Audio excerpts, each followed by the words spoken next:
Et si la clé pour comprendre les débats vraiment les plus pointus de la biologie moderne et des neurosciences actuelles se trouvait en fait dans un texte écrit il y a près de 400 ans, par un philosophe excommunié en plus.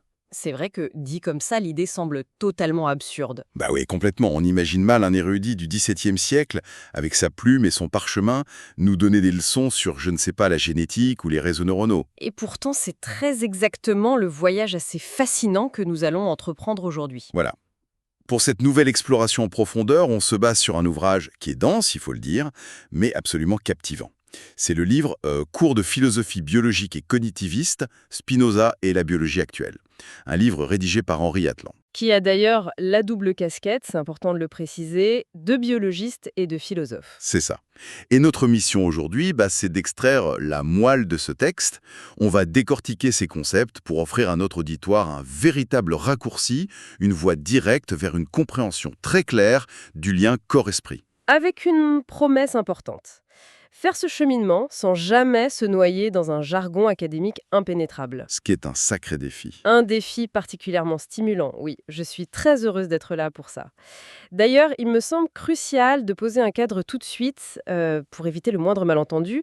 Le but de l'auteur n'est absolument pas de nous faire croire que Spinoza aurait deviné l'existence de l'ADN. Ou des synapses. Exactement.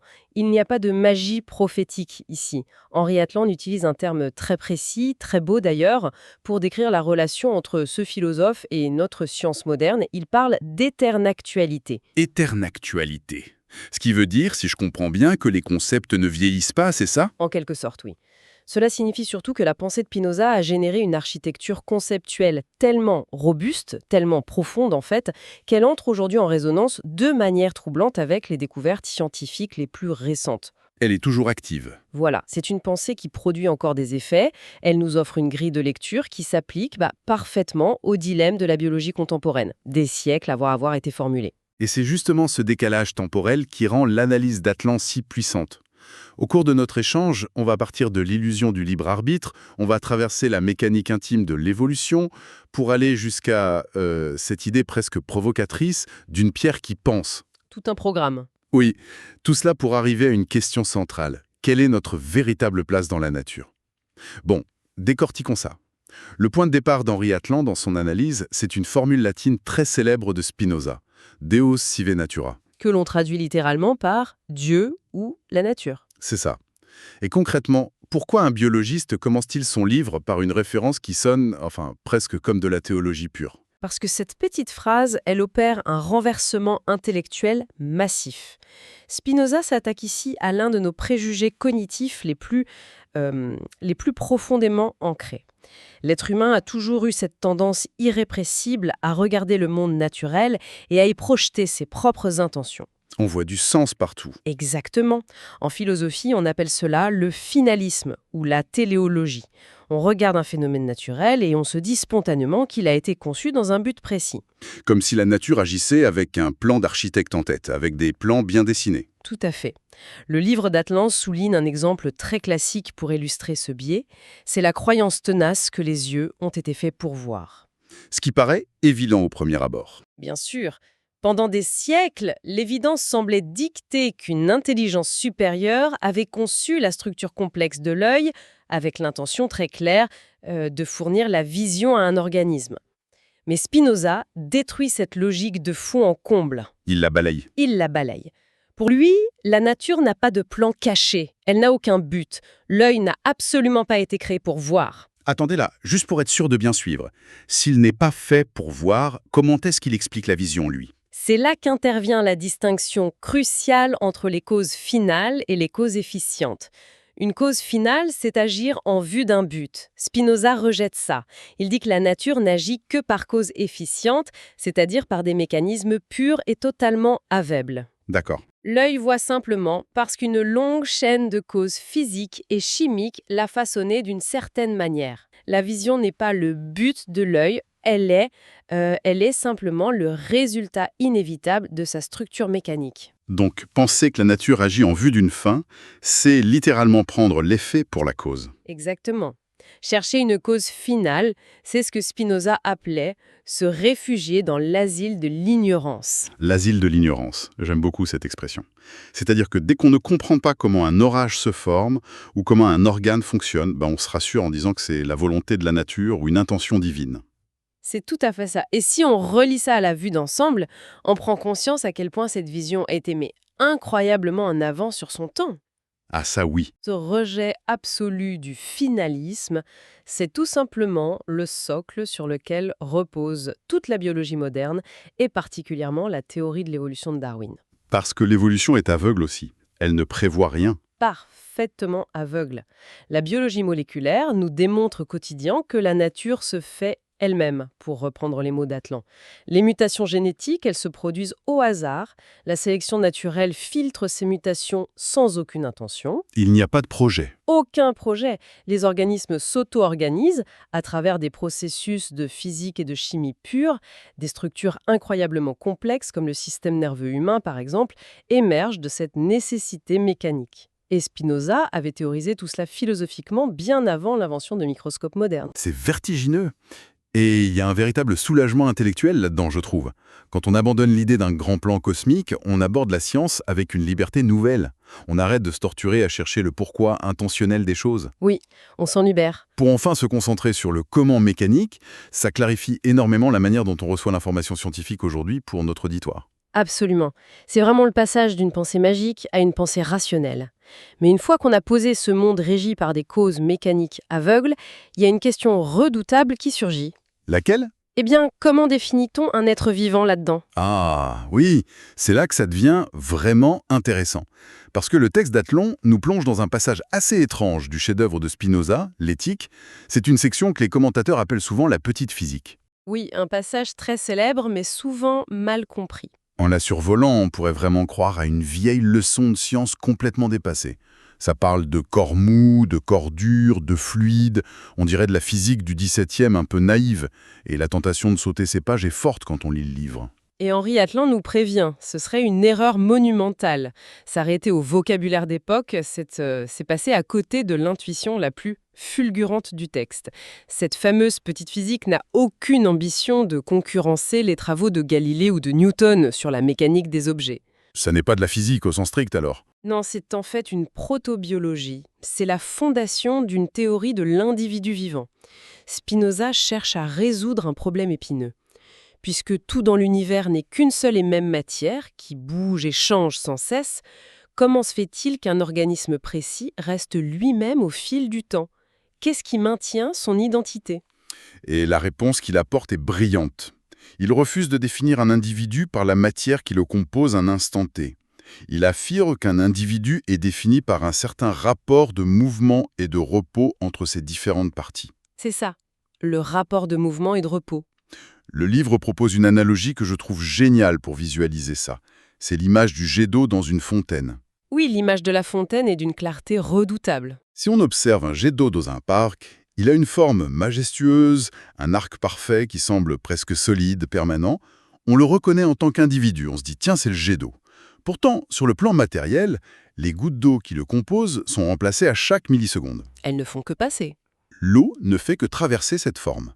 La matière est en perpétuel renouvellement, mais la forme, elle, reste constante. C'est exactement le concept. La matière passe, le rapport demeure. Et c'est étourdissant quand on réalise que cette définition, écrite il y a si longtemps, correspond trait pour trait à la biologie contemporaine. Notamment à quel concept ? Au concept d'homéostasie et de métabolisme. Notre propre corps biologique, au fond, est un jet d'eau. Nous passons notre temps à perdre nos cellules. Tout le temps. Des millions de cellules meurent chaque jour dans notre organisme et sont remplacées. Les atomes d'oxygène, de carbone, d'azote que nous mangeons ou respirons viennent se substituer à ceux que nous éliminons. Nous sommes littéralement un flux ininterrompu de matière. Et pourtant, on reste soi-même. Notre identité physique persiste. Pourquoi ? Parce que ce qui vous définit, ce n'est pas la matière, mais la règle de transformation de cette matière. C'est la régulation dynamique de ces échanges, le fameux rapport constant de mouvement et de repos. Atlan montre que Spinoza avait conceptuellement posé les bases de la théorie des systèmes complexes. C'est fou. Cela dit, le livre aborde aussi une controverse assez fascinante à ce sujet. Henri Atlan mentionne un philosophe important du XXe siècle, Hans Jonas. Oui, Jonas s'est beaucoup intéressé à cette idée de métabolisme. Mais Jonas en a tiré une conclusion très différente, non? En voyant comment la vie renouvelle constamment sa matière, il a vu une preuve de vitalisme. L'idée que l'organisme possède une sorte de liberté, une force vitale qui s'émancipe de la matière brute et mécanique. Est-ce qu'Atlan valide cette lecture? Pas du tout. Et Atlan est très ferme sur ce point. Jonas a fait un contresens total sur Spinoza. Il a projeté ses propres envies de transcendance sur le texte. Il a voulu y voir de la magie là où il n'y en a pas. Exactement. Spinoza est un mécaniste radical. Il n'y a pas la moindre trace de force vitale magique chez lui. Aucune âme qui viendrait souffler la vie dans la matière inerte. Pour Spinoza, le vivant et le non-vivant obéissent rigoureusement aux mêmes lois universelles de la physique. Donc le métabolisme n'est pas une exception aux lois de la nature. Absolument pas.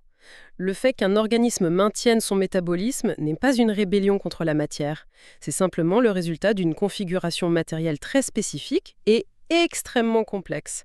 Mais rien, absolument rien, n'échappe aux causes naturelles. Alors, qu'est-ce que tout ça veut dire quand on arrive au sommet de la complexité humaine? Si nous ne sommes que des machines métaboliques très sophistiquées, sans aucun élan vital magique, on bute inévitablement sur le problème le plus complexe des neurosciences. Le mystère de la conscience. Voilà.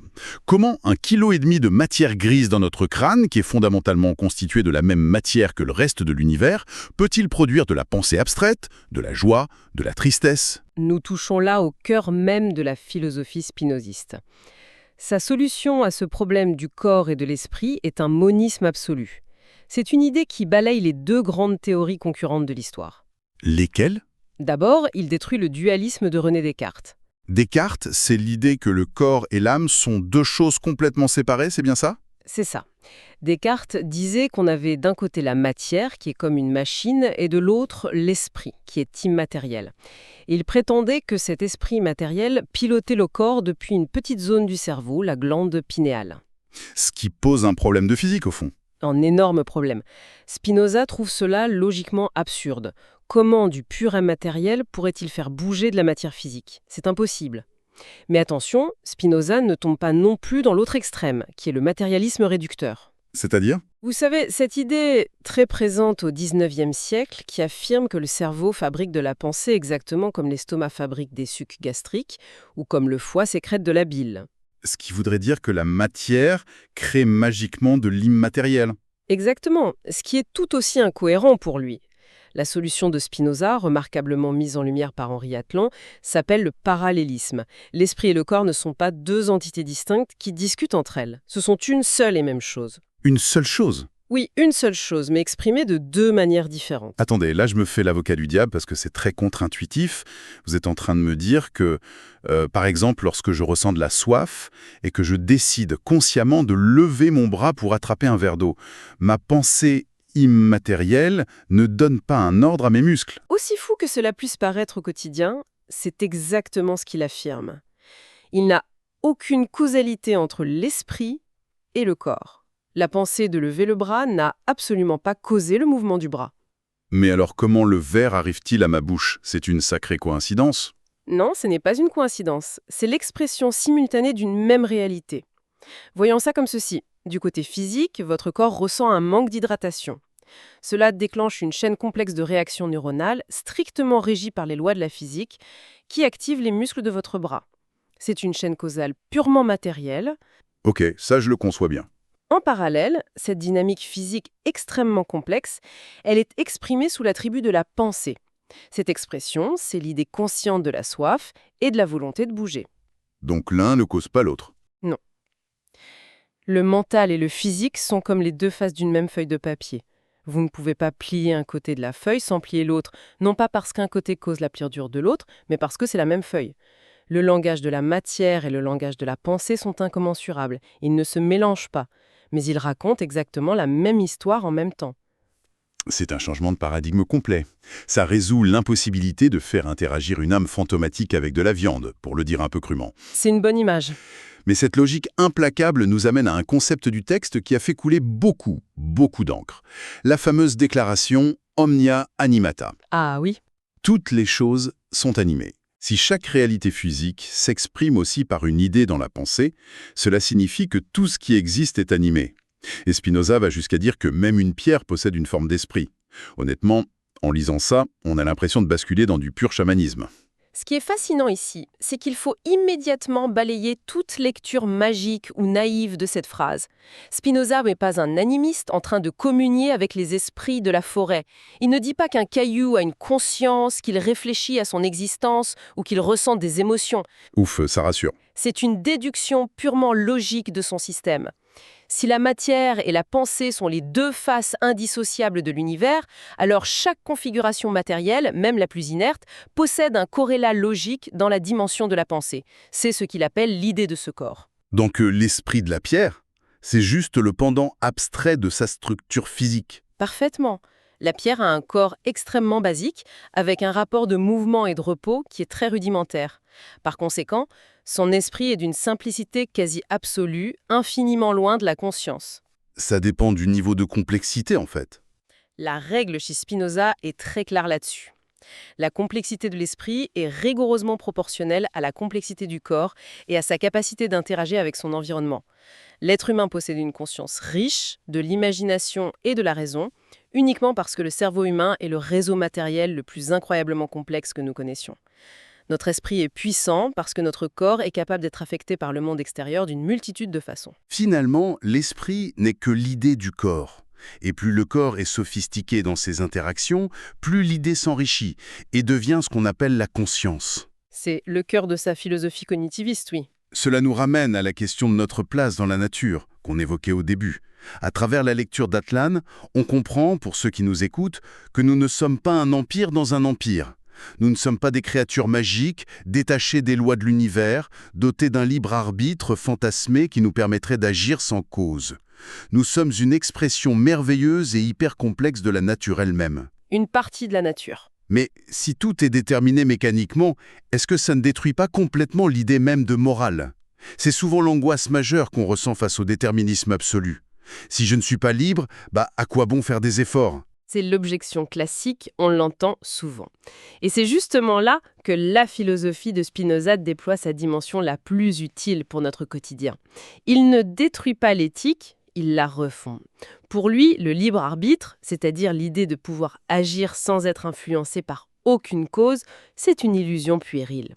Elle est causée simplement par notre ignorance des processus qui nous font agir. Mais attention, renoncer au libre arbitre ne signifie pas du tout renoncer à la liberté. Il y a une nuance. Une nuance vitale. Spinoza propose une autre forme de liberté, la libre nécessité. La libre nécessité, ça sonne presque comme un oxymore. Comment peut-on être libre tout en étant soumis à la nécessité? Par la connaissance. Tant que nous ignorons les causes extérieures qui influencent notre métabolisme et nos pensées, nous sommes des esclaves. Nous subissons ce que Spinoza nomme les passions tristes. La peur, la colère, l'envie, le ressentiment. Des choses qu'on subit tous. Oui, ces émotions nous traversent, elles nous diminuent et nous réagissons de manière purement mécanique et passive. Mais à partir du moment où nous utilisons notre raison pour comprendre ces mécanismes, tout change. Quand on comprend scientifiquement et philosophiquement pourquoi on ressent de la colère ou de la peur, on cesse d'en être le jouet aveugle. Autrement dit, comprendre le mécanisme d'une émotion triste permet de s'en désamorcer. C'est ça. La connaissance rationnelle transforme cette passivité en action. Et c'est ça la fameuse joie spinoziste. Ce n'est pas une béatitude naïve, c'est la puissance d'exister qui augmente quand on comprend sa propre détermination. C'est un résumé parfait. L'éthique de Spinoza est une thérapeutique de l'âme par la science du corps. C'est accepter le déterminisme pour mieux y naviguer. Le parcours proposé par Henri Atlan est vraiment vertigineux. Il nous montre que comprendre la biologie de pointe, ce n'est pas seulement acquérir des données techniques, c'est se forger une nouvelle sagesse existentielle. Cela soulève d'ailleurs une question importante pour clôturer notre analyse. Une piste de réflexion tournée vers l'avenir et qui devrait intéresser notre auditoire. Henri Atlan s'attarde sur un concept étonnant chez Spinoza, la trace mnésique. La mémoire. Oui, Spinoza concevait la mémoire comme une empreinte purement corporelle. Quand nous percevons quelque chose, cela laisse une trace physique dans les parties fluides ou molles du corps humain. Ce n'est qu'ensuite que l'esprit perçoit cette modification matérielle sous forme de souvenir ou de pensée. Une mémoire gravée dans la matière avant même d'être une pensée. Oui. Or, si l'on suit rigoureusement toute la logique que nous venons de dérouler aujourd'hui, si l'esprit n'est que l'idée du corps, et si l'émergence d'une pensée consciente n'est qu'une affaire de degré de complexité matérielle, sans aucune intervention de magie vitale, appliquons cela à nos technologies actuelles. Pensons aux réseaux de neurones artificiels, aux grandes intelligences artificielles. Oh, je vois où vous voulez en venir. Et c'est vertigineux. Ces systèmes physiques accumulent des milliards de traces mnésiques sous forme de paramètres mathématiques et de données enregistrées sur des serveurs matériels. Leur architecture se complexifie de manière exponentielle chaque jour. La question spinoziste par excellence devient alors, à partir de quel seuil critique de complexité structurelle ce réseau physique cesse-t-il d'avoir l'esprit rudimentaire de la pierre pour générer un esprit capable de comprendre ses propres déterminations? C'est la grande question. Si la conscience n'est qu'un effet mécanique de l'hypercomplexité, à quel moment l'intelligence artificielle passe-t-elle ce cap? C'est une réflexion non mentale à emporter avec soi. L'idée qu'un philosophe du XVIIe siècle, banni par sa communauté pour ses idées radicales sur Dieu et la nature, puisse aujourd'hui fournir le cadre conceptuel idéal pour penser le métabolisme cellulaire. Et demain, peut-être, l'éveil de l'intelligence artificielle. C'est proprement fascinant. Un immense merci à notre auditoire de nous avoir suivis dans cette exploration dense et exigeante. Gardons l'esprit grand ouvert. Continuons d'interroger ces textes anciens et les découvertes de pointe qui transforment notre monde. La capacité à s'émerveiller par la compréhension rationnelle est décidément inépuisable. À très bientôt pour une nouvelle plongée au cœur du savoir. À bientôt.